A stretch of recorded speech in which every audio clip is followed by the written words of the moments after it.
দেখতেই পাচ্ছ বাড়ি চলে এসেছি, জল টল সারিয়ে এসে ফ্রেশ হয়ে নিয়েছি। তো এখন এবারে রেডি হতে হবে। এখন ঘড়ির কাঁটায় সন্ধ্যে পাক্কা 6টা বাজছে। তো অনেকটা লেট হয়ে গেছে, চটপট চটপট রেডি হতে হবে। মাও আসছে, মা আর ছোট দিদা আসছে। মা আমার সাথে এখানে এসে রেডি হবে, আমাকে একটু যেহেতু হেল্প করতে হবে মাকে শাড়ি টাড়ি পরাতে, সেই জন্য মাকে ডেকে নিয়েছি। মা আসছে আর ছোটো দিদাও সঙ্গে আসছে, ছোটো দিদাও এখানে এসে হেল্প করে দিতে পারবে দুজনকেই। তো চলো বেশি বক বক করবো না, অলরেডি অনেকটা লেট হয়ে গেছে। মেয়েদের সাজা মানে জানোই আরও লেট হয়ে যাবে। তো চলো চটপট আগে রেডি হয়নি, তারপর আবার তোমাদের সাথে কথা হচ্ছে। তো দেখতেই পাচ্ছ ফাইনালি সুন্দরভাবে সাজুগুজি করে রেডি হয়ে গেছি। মাও আমাকে হেল্প করে দিয়েছিল, মারাও রেডি হয়ে অলরেডি নিচে চলে গেছে, ওয়েট করছে আমার জন্য। তো যারা এই ভিডিওটা মানে আগের ভিডিওটা যারা দেখোনি, এই ভিডিওটাই আগে দেখছো, তাদের জন্য বলে দিই বিয়ের দিন সকালের ব্লগটা আগে দেখো, তারপরে এটা এসে দেখবে, কারণ ওটারই কন্টিনিউয়েশন ভিডিও এটা চলছে। আমি বিয়ের দিন সকালের ভিডিওর লিঙ্কটা ডেসক্রিপশন বক্সে অলরেডি শেয়ার করে রেখেছি, তোমরা গিয়ে আগে চটপট সেটা দেখো, দেন এটা এসে দেখো। তো দেখতেই পাচ্ছ তোমাদের সাথে গল্প করতে করতে ফাইনালি আমি বিয়েবাড়িতে চলেই এসেছি। তোমাদের দাদাভাই কিন্তু বিয়েবাড়িতে তখনও আসেনি, ও জাস্ট বাড়িতে ঢুকলো। আমি যখন রেডি হয়ে বেরোচ্ছি ও তখন বাইরে একটু কাজ ছিল, সেটা কমপ্লিট করে ও বাড়িতে জাস্ট ঢুকলো। ও তারপরে রেডি হবে, দেন আসবে। আমি মায়ের সাথে আর ছোটো দিদার সাথে চলে এসেছিলাম, কারণ তোমাদের দাদাভাই তখনই সবে বাড়ি ফিরলো, এসে একটু ফ্রেশ হবে, দেন রেডি হবে। অনেকটা টাইম লেগে যেত, আর অলরেডি আমি নিজে সাজতে সাজতে অনেকটা লেট করে ফেলেছি, প্রায় 9টা বাজতে যাই। বিয়েবাড়িতে যাবো রাত 9টায়, বোঝো কি অবস্থা, অর্ধেক লোক হয়তো খেয়েই চলে গেছে। তো যাই হোক, দেখতেই পাচ্ছ এখানে ব্রাইড স্টেজে খুব ব্যস্ত, ওর বোনরা বান্ধবীরা মেবি ছিল তখন, ফটোগ্রাফি করছিল। ও কিন্তু আমি ঢোকার সাথে সাথে আমাকে স্টেজ থেকে ইশারা করছে, এত লেট করলি কেন আসতে, কি করবো, সাজতে খুঁজতে একটু তো লেট হয়ে যায় তাই না। তিনজন একসাথে রেডি হচ্ছিলাম, যেহেতু একে অপরকে হেল্প করে। আমাকেই সবাই বেশি হেল্প করেছে যদিও বাকিদের থেকে। তো যাই হোক, একটু স্টেজটা ফাঁকা হোক, তারপর ওর কাছে যাব, ও কেমন সেজেছে সেটাও তোমাদের সাথে শেয়ার করব। তো ফাইনালি স্কোপ পেয়েছি, স্টেজ কেন গোটা বিয়েবাড়ির ওই স্পটটাই ফাঁকা হয়ে গেছিলো তখন। সবাই ওর সাথে দেখা করে স্টলের দিকে দৌড় দিয়েছিল, সেই টাইমে আমি এসেছি। দেখতেই পাচ্ছ সমস্ত জায়গা ফাঁকা, ছাদনাতলা পাশেই হয়েছিল, ডেকোরেশনটাও দেখিয়ে দিলাম স্টেজ থেকেই। আর ওকে সত্যি ভীষণ সুন্দর লাগছিল দেখতে সেদিনকে। শুধু বিয়ের গেট আপের কথা বলবো না, ও বিয়ে রিলেটেড যটা মেকআপ করিয়েছিল বা ওকে দেখতে প্রত্যেকটা লুকে ভীষণ ভীষণ মিষ্টি লাগছিল। যখন আমি অনুর কাছে স্টেজে উঠেছিলাম তখনই কিন্তু তোমাদের দাদাভাই তোমাদের দাদাভাইয়ের সাথে মামনিও এসেছিল গিফট দেওয়ার জন্য। মামনি যেহেতু বিয়ে বাড়িতে খাওয়া দাওয়া করে না, নিরামিষ খায় যেহেতু, সেজন্য। তো যাই হোক, যেহেতু ওর সাথে একবারও দেখা করতে আসেনি পুরো বিয়েতেই, মামনি বললো তাহলে একবারে গিফটটাও দেওয়া হবে আর ওর সাথে দেখা করাও হবে একবার। তো বিয়ের রাত্রি আমি একবারে যাবো, সেজন্য এসেছিল। ওর সাথে জাস্ট দেখা করে আর আমি আর তোমাদের দাদাভাই মিলে ধরেছিলাম কটা ফটো তোলার জন্য, কটা ফটো তুলি, মামনি আবার ঘর চলে গিয়েছিল। তো দেখতেই পাচ্ছ ওই সমস্ত কিছু ফটো সেশন শেষ করে আমরা চলে এসেছি কিন্তু এটা স্টলের জায়গায়, যেখানে স্টল করা হয়েছিল। সেখানেও ভীষণ সুন্দর একটা অ্যারেঞ্জমেন্ট ছিল। এখানের প্যান্ডেলের ডেকোরেশনটা কিন্তু ওপেন টাইপের ছিল, অনেক ভিড় ছিল। ওই স্টলের জায়গাটা মনে হচ্ছে যেন কখনো ফাঁকাই হচ্ছে না, অনেক যুদ্ধ টুদ্ধ করে ফাঁকা পেয়েছি, স্কোপ পেয়েছি খাবার নেওয়ার জন্য। চটপট সেখান থেকে যেগুলো আমার পছন্দ হয়েছে সেটা নিয়ে আমি বাইরে দাঁড়িয়ে দাঁড়িয়ে খাওয়া দাওয়া করে দেন আবার ওখান থেকে বেরিয়ে চলে আসি। ওখান থেকে বেরিয়ে আসার পরে এন্ট্রি গেটের যে ডেকোরেশনটা হয়েছিল সেখানে কিছু রিলস আর ফটোগ্রাফি করে নিই। সেই রিলস হয়তো তোমরা অলরেডি দেখেও ফেলেছো, না দেখলে চটপট গিয়ে দেখে ফেলো। আর এখানে ইতিমধ্যে বরযাত্রীও ঢুকে পড়েছে। বর এখন তার বন্ধু বান্ধবদের সাথে একটু নাচ করতে ব্যস্ত। বরযাত্রী ঢুকতে ঢুকতে প্রায় 10টা বেজে গিয়েছিল, 10:30 অবধি লগ্ন ছিল ওদের, কিন্তু সন্ধ্যা লগ্নে বিয়ে ছিল। মেবি 6টা কি 6:30 থেকে রাত্রি 10:30 অবধি বিয়ের লগ্নটা ছিল, মানে লগ্ন থাকতে থাকতে বিয়েতে বসে গেলে আর প্রবলেম হয় না। তো 10টার মধ্যে ওরা ঢুকে গিয়েছিল, আর ঢোকার পর 10-15 মিনিটের মধ্যে ওরা বিয়েতেও বসিয়ে দেয়। তো বরযাত্রী যখন ঢুকছিল তখন কিন্তু আমি অনুর কাছে স্টেজে বসেছিলাম, কারণ ও তখন একা ছিল। দেখতেই পাচ্ছ বরযাত্রীর ব্যান্ড পার্টির আওয়াজ শুনে ও নাচতে শুরু করে দিয়েছে আনন্দে, বর ঢুকেছে বলে। তো বরযাত্রীর এই নাচের ভিডিওটা কিন্তু একটা ভাই আমাকে করে দিয়েছিল। তো যাই হোক, বর এসে খুব একটা রেস্ট পায়নি, 10-15 মিনিটের একটা ব্রেকের পরেই বিয়েতে বসিয়ে দেওয়া হয়েছিল। এই প্রথমে শুভদৃষ্টি আর মালা বদলের পালা। তো এখানে অনুকে পিড়িতে তুলে আনার মতো খুব একটা লোকজন ছিল না, ওর জামাইবাবু একাই ছিল। একা তো পসিবল হয় না, 2-3 জন 4 জন তো চাই। তো সেই কারণেও হেঁটে হেঁটেই এসেছিল। সেই ভিডিওটা শেয়ার করতে পারলাম না, বাট শুভদৃষ্টি মোমেন্টটুকু এটাও আমি করিনি, এটা একটা বাই ভিডিওটা শ্যুট করে দিয়েছিলাম। আমি তখন বাইরে ফটোগ্রাফি করতে নিজেই ব্যস্ত ছিলাম। তো যাই হোক, এই সমস্ত রিচুয়ালসের পর ফাইনালি বর বিয়েতে বসে গেছে। বিয়ে কমপ্লিট হতে হতে মোটামুটি 1-1.5 ঘন্টার ব্যাপার। পুরো বিয়ে কিন্তু আমি বসে বসে দেখিনি, মাঝখানে ওদের বিয়ে বসে যাওয়ার পর আমরা খেতেও চলে গেছিলাম, কারণ অনেকটা রাত্রি হচ্ছিল। তো খাওয়াটা টাইমে খেয়ে নেওয়াই ভালো, তাই না? তো প্রথম দিকের বিয়েরটা কিছুটা দেখেছিলাম, তারপরে মাঝের যে টাইমটা সেটা আমাদের খেতে খেতে ওদের বিয়ের অনেকটা পোর্শন কমপ্লিট হয়ে গেছিলো, যেটা তোমাদের সাথে শেয়ার করা হয়নি। এখনও অবধি কিন্তু ছিলাম এখানে। অনু এসে বসেছিল বিয়ের যে জায়গাটায়। প্রথমে দুজনকে আলাদা আলাদা দিকে বসতে হয়, দেন সম্প্রদান হওয়ার পরে দুজন একই দিকে চলে যায়। তো এতক্ষণ অবধি ছিলাম, বিয়েটা দেখেছি। আর বিয়েটা পুরোপুরি কমপ্লিট হতে হতে কিন্তু অনেকটা রাত্রি হয়ে গেছিলো, প্রায় 12টা সাড়ে 12টা বাজে হয়তো যখন বিয়ে কমপ্লিট হয়। তোমাদের দাদাভাই অতক্ষণ কিন্তু ছিল না, খাওয়া দাওয়ার পর একটুখানি দাঁড়িয়ে তোমাদের দাদাভাই চলে গিয়েছিলো। আমাকে পরে মা আর ছোট দিদা মিলে দাঁড়িয়ে দিয়ে এসেছিলো। আমার মামার বাড়ি আর শ্বশুর বাড়ির খুব একটা ডিফারেন্স নাই, এপাড়া ওপাড়া, বারবার একই কথাই বলি, আবারও বললাম যারা নতুন দেখছো তাদের জন্য।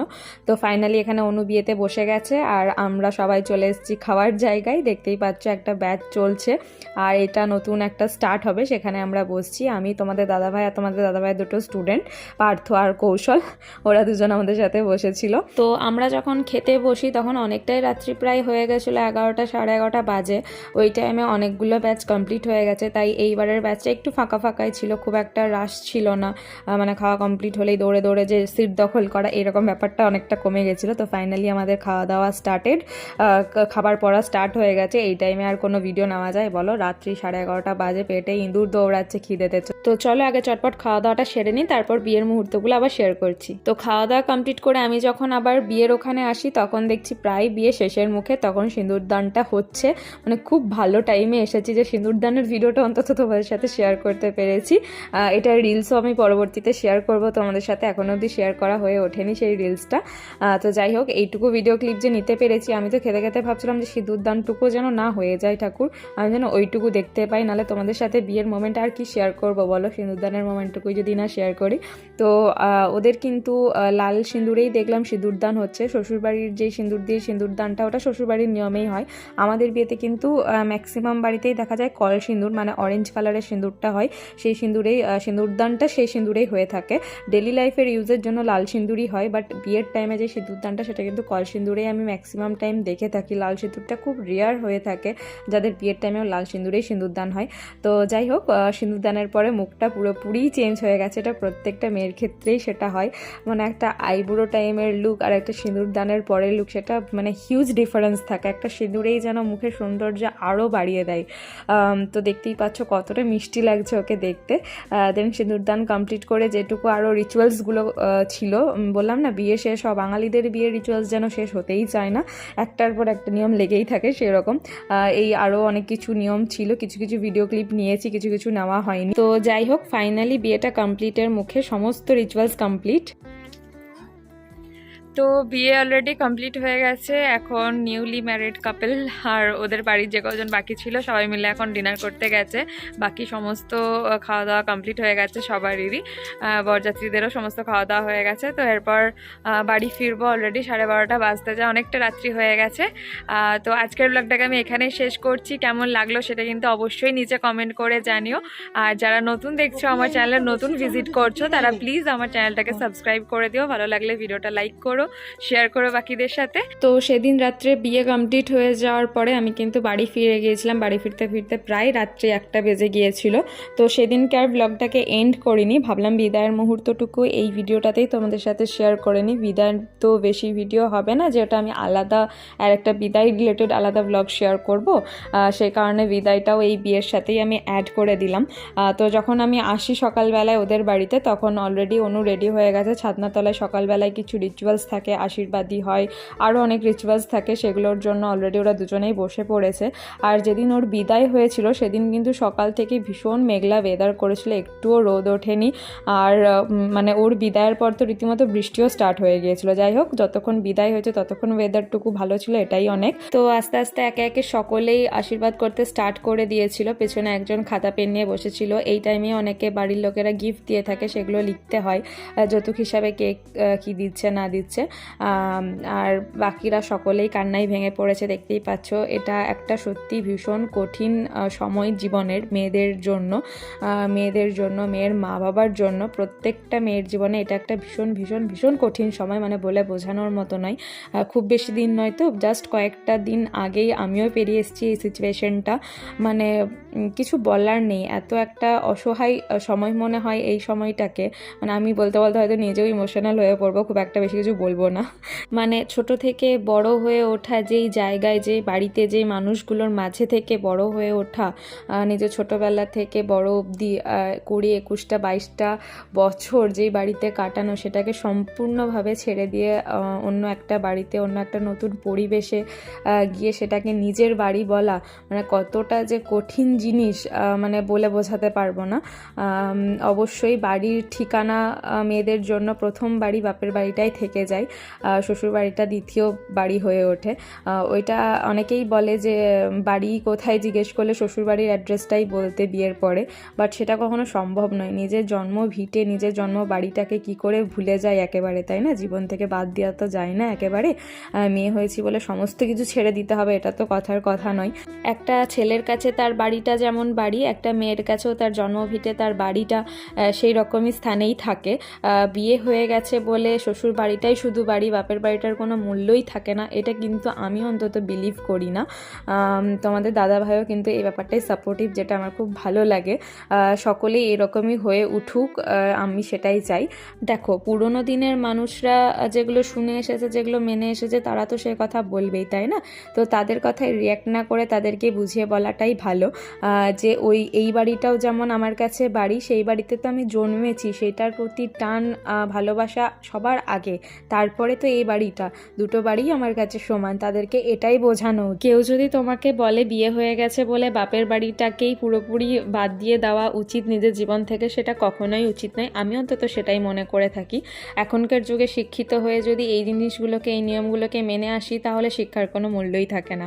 তো যাই হোক, তোমাদের সাথে গল্প করতে করতে সমস্ত আশীর্বাদী পর্ব, রিচুয়ালস কমপ্লিট করে মিষ্টি জল খাওয়ানোও কমপ্লিট হয়ে গেছে। দেন এরপর অনু বেরিয়ে পড়ছে শ্বশুর বাড়ি যাওয়ার জন্য। আর দেখতেই পাচ্ছ এখানেও আমাকে বলছে আসছি মৌ, আর মুখে একটা হাসি রয়েছে। এটাই তো দরকার, তাই না? একটা বাড়ি ছেড়ে আরেকটা বাড়িতে যাচ্ছে, দুটোই কিন্তু একই স্থানেই রইল। এই বাড়িটাও যেমন নিজের, ওই বাড়িটাও তেমন নিজের, দুটো বাড়িকে সমান তালে মানিয়ে চলতে হবে। তো তোমাদের সাথে আমি আমার ওপিনিয়নটা শেয়ার করলাম, সবাই কিন্তু আমার সাথে একমত নাও হতে পারো, বাট আমার যেটুকু মনে হয় সেটুকুই তোমাদের সাথে আমি শেয়ার করে নিলাম।